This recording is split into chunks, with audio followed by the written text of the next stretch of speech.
Hi guys, and welcome back to my channel. My name is Joy. If you're new, welcome. Please subscribe, turn on the notification bell so that you never miss a video. For today's video, I would like to tell you guys about my labor and delivery story. If you follow me on Instagram, which you should, by the way, my handle is at It's Joy Quint. I shared a photo of my little baby bum, and I would just like to tell you the story of how not how she came about, because we all know how she came about, but like, yeah, my labor and delivery story. So I was due on the 30th of June, and on that day I was off duty that day. So I was just at home waiting to start feeling something, like every back pain was like, is this it, is this it, and nothing happened. So at around 8 in the night, I told my husband, how about we just go to hospital and check if everything is okay, cause this baby was supposed to come today and this baby is not here. Mind you, by this time we weren't 100% sure of the gender of our baby, because all the time when we went to have an ultrasound done, no one was 100% sure of what her gender is because of how she would be positioned and how she was sitting at that particular time. But I went ahead and by faith I shopped for baby girl stuff. I was like, this has to be a girl. I mean, her body should have been very easy to see. So hand in hand, there we went to the doctor. We told the doctor, hey, I'm due today and the baby has not come, and I just wanted to check if everything is okay. And she sent us to go do the ultrasound. So it was during the ultrasound that I asked the doctor who was there, hey, are you able to see the gender of the baby? And he goes, yes, this is a very big girl. He was so excited. Now the wait even became worse because now we were 100% sure we were going to have a little girl. So I was booked in. Okay, let me explain how the health system works here in Qatar. Depending on where you live, the area you live, there's a zone. So that zone dictates which health center you go to. So when you go to the health center, they will transfer you to the main hospital, which is Hamad Women's Hospital, where you will deliver ultimately. Yeah, and so when you do your clinic, they will refer you after you finish with the health center. Like when you get to around 28 weeks, they will now transfer you so that you will have your checkups done either at Hamad Women's Hospital or in any of its other satellite hospitals. So in my case, because my last ultrasound showed that the baby was on the bigger side, I was taken to Sidra. So when in Sidra, that's when I had my last check. I had this check now on 4th of July.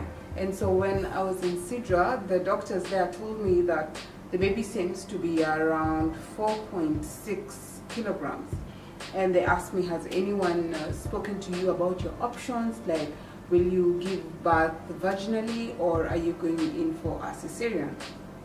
So when we went to the doctor, I explained to the doctor everything, I was due this day. Is there anything you can do for me? Mind you, on 30th, when the baby didn't come, because I was in a private hospital then, I went to see a private doctor. I had them do a vaginal sweep. That's where, they put in their finger and rub some gel just to sort of break your membrane or soften your membrane, something like that. So when they did it once, nothing happened. So 4 days later, when I went to Sidra, I also asked the doctor, are you able to check and see, is there anything? She checks and she told me, nah, nothing. So I asked her if she was going to do the sweep again, and she said, yeah, she'll do it, no worries. So I did the sweep and I went home feeling very, very ready. Like, if this was to go down today, I am all set.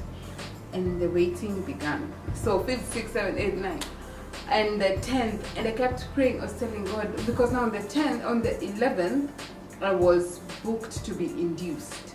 So, and I had had so many horror stories about how being induced is painful, you know, and the labor is even harder when you're induced. So my prayer was that I don't have to end up getting induced.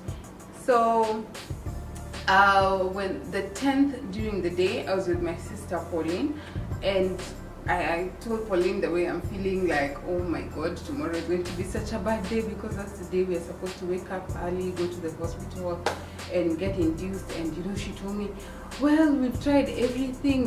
We drank pineapple juice, we drank orange juice, I mixed castor oil with pineapple juice, nothing happened. I walked up the stairs, down the stairs, up the stairs again. We went to malls, like we did everything you could think of to try and induce labor. Nothing was happening. So out of frustration, we just put music in the house and us guys danced. Okay, I was doing most of the dancing. Pauline was like the DJ. So, you know, and we really danced. Like, it was like, and then we kept saying it's like a liver's bash for the baby.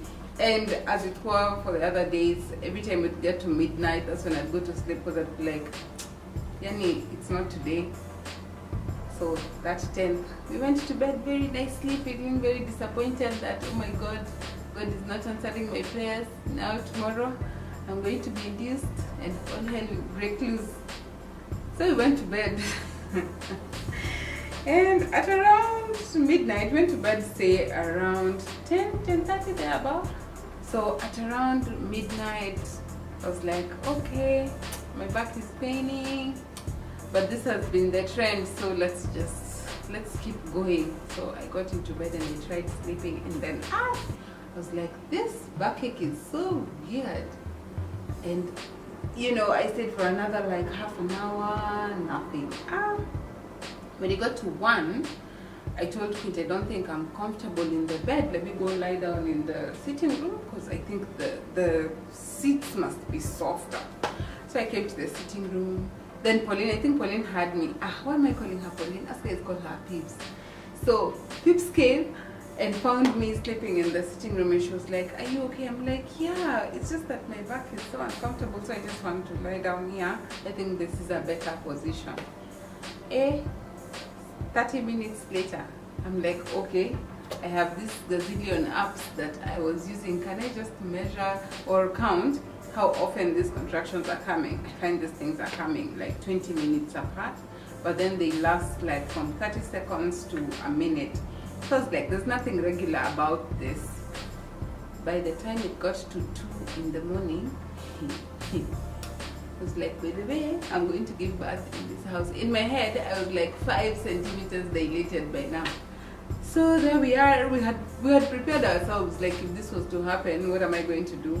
So I had hung my dress, what I was going to wear, and the baby's bags were packed, everything. In fact, we were near the door. That's how serious we were. So when it was time to leave, I couldn't even talk. Like, the pain was so intense. I remember I called my mom when we got to the elevators, and I'm like, Mom, I'm going to hospital. It's like my body thought if I would speak any louder, the pain would increase. We had called for an Uber, because here you can call for an ambulance and it's free of charge. And an ambulance is like 2 minutes away. But I was like, I don't want to make a fool of myself in case these pains get crazy. And you know, this was Rabu start thinking, what's wrong with this African woman? So we just called in an Uber, and then we were on our way. And when we were driving, I asked the driver, how far is this hospital? The hospital is like 15 minutes from where we stay, but it felt like forever. So I'm asking him, how far are we from the hospital? And he says, just here, just here. I asked him again, he says, just here. I'm like, just here, where? So when we got to hospital, I was just, the only energy I had was to look up to read the signage, like labor and delivery left, pharmacy right. So I was walking down the corridor in the hospital. Then when we get to the counter, where like the reception for the labor ward, there was no one. I'm feeling like, the day this baby is going to drop down. This baby will drop down. So finally someone comes and attends to us. And first I'm taken into the emergency room because they want to first check if everything is okay.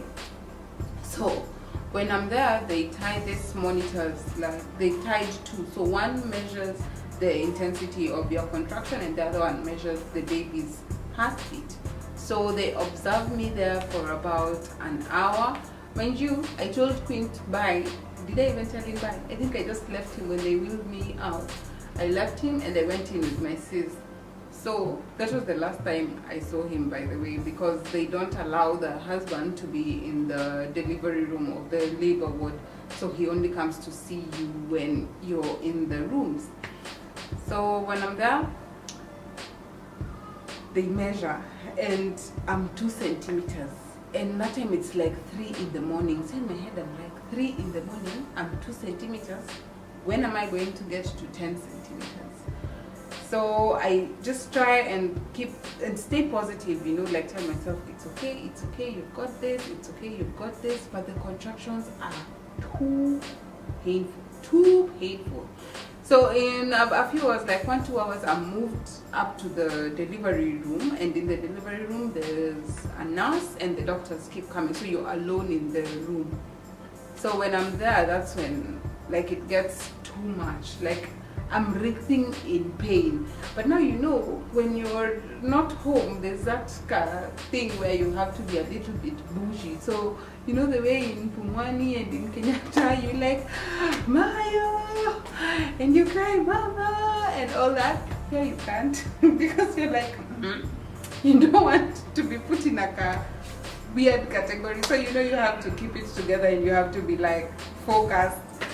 So the doctors come in at about 6, and the first thing, they came in like 6 doctors, because according to them they were told this would be high risk, because there was a possibility that I would need to go in for a cesarean.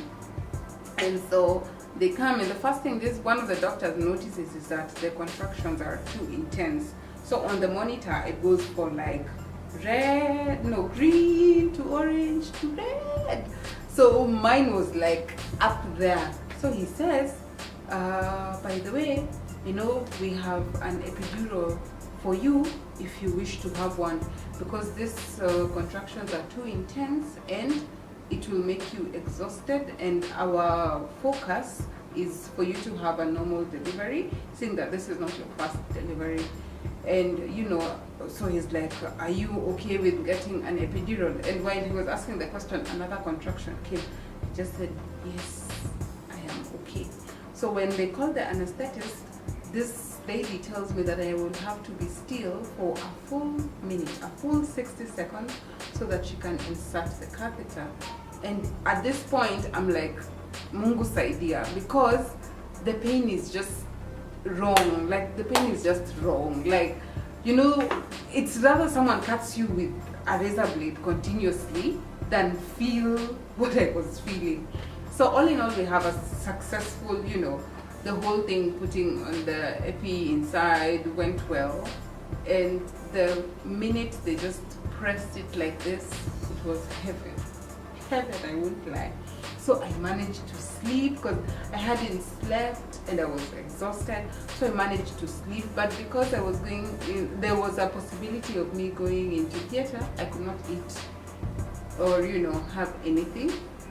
So throughout, as my labor kept progressing, I had a fever, and you know, by the time they broke my water, there was meconium in the water. So they said there's a risk of the baby getting infected.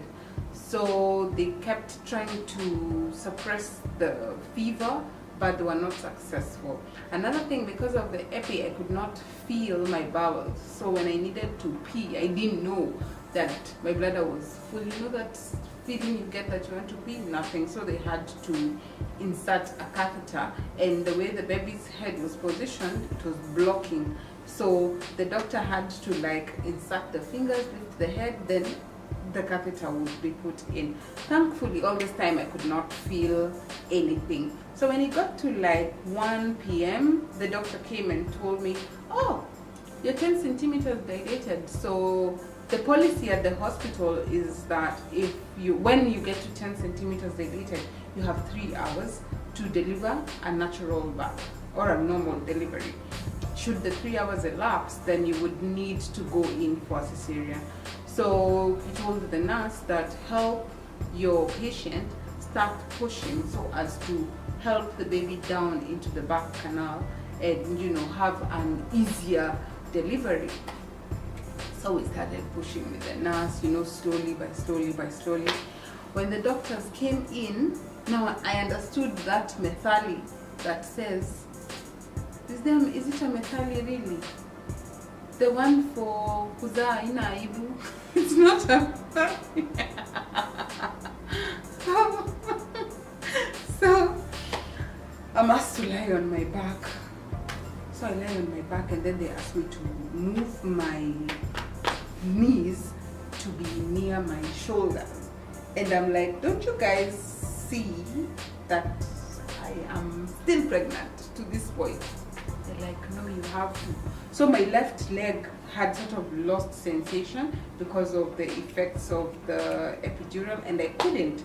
So I just told the doctors, wait, can someone please help me with my left leg because I can't feel my leg? I'm okay with this other side. And they're like, okay. So the two doctors like here on my shoulders, and then there are two doctors who are helping with my legs, and then there are two doctors who are now trying, you know, to help me get the baby out. So they tell me to start breathing, you know, and I had watched enough YouTube videos to know that when you get an epidural, you will not feel the urge to push, so it's like mind over matter. And I remember watching a particular one where this lady, she was told to put her chin close to her chest and then to like push. So I pushed and pushed and pushed. Now the funniest bit was that Pips was outside and she was also delivering a baby of her own, because when they would say push, Pips is also pushing outside there. So these two doctors were speaking in Arabic. Actually, most of the doctors there, when they are conversing, they are speaking in Arabic. And so this doctor here is just praying. I'm so sure he was praying because he just went continuously, and I could hear the name Allah, Allah, and I knew this guy was praying. So the doctor who is in front, who was now there, he's like, I need you to take short breaths and then hold. So when I did that, they just started, Habibi, Habibi, Habibi, continue. Habibi, the baby is here. Habibi, we can see your baby's head. Habibi, and now I'm torn in between listening to them and really getting this done. And so, you know, I just, you know, you give it your all. You give it every fiber of energy that you have. And so immediately I push. Of course, I did not feel anything, and then I just felt something warm on my tummy. So they had put when I looked up, they had put the baby on my tummy, but the baby was not crying. So at this point, I just told God, I'm not going to ask them if the baby is okay, if the baby is alive. I'm just going to act as if that moment I'm not here, and, you know, had that 1 minute of, did I just go through all this, and, you know, my baby didn't make it. To make matters worse, they now grab the baby and they're out. Like, I'm trying to look and I can't see anyone. Still, I've not had my baby cry, and I want to cry, but I'm like, ye of little faith. Like, do you really think God brought you to this point and your baby died or something? And I just, like, you know, when you're really trying to keep it together. And so, because I had an episiotomy and they were trying to sew me down and everything, I just told myself, just remain calm. Even if it's bad news, you'll deal with it later. And after like what seemed like hours, this lady's come back with a baby. And, you know, they put them in like this two incubators. And I saw my baby, and you know, she's got like stuff, like tubes. And I'm looking at her, and I'm like, wow, this moment should have felt different. Now I just feel like I'm not even there. Like, I don't know how to explain it. So they had to take the baby to the neonatal intensive care unit because they suspected an infection, and of course because she did not cry at birth, so they said they had to resuscitate her. And I had to be kept for observation. So by the time I got up to the ward, it was going to 7, and the nurse had to come check the wound and everything, and then I was allowed to go and see her. And the NICU is downstairs, and my room was like on 3rd floor. So I remember Quint was pushing me in the wheelchair, and when we got there, I just looked at her, like I couldn't stop looking at her. I was like, wow, like this is you, like you're here, like we did it, and 9 months just seemed like a few hours. Immediately I saw her, and I remember I cried, and it's not easy. I don't have to cry. Anyway, so we stayed in hospital for 3 days, and then we were discharged. So for me, God answered my prayers. We have a little baby girl, and we gave her all the names we could because we are not planning on having another baby. So our baby was born Taraji, Amani, Hera, Quint, and she's the newest member of our family. So all in all, I think nothing changes your life as much as having a new baby. I mean, for me, yes, I've had a roller coaster trying to get myself back, and every time I do something wrong, I'd feel like, oh my God, I'm going to have my baby, or oh my God, now this bottle, is it clean enough? Is it, is she eating enough? Is she this, is she that? And as I film this, I feel a lot of relief that I've gotten an opportunity to just get it out of my system, that as much as that process was traumatizing or emotionally overwhelming, that I made it through, and now I have a little girl to enjoy, a little girl to inspire, to motivate, a little girl to teach, to be a role model, someone who will never regret having me as a mother. So I hope you enjoyed this video. I hope it was not icky, if I guess it wasn't. But thank you so much for watching. Please remember to subscribe and like, share, comment. Yeah, until next time, bye bye.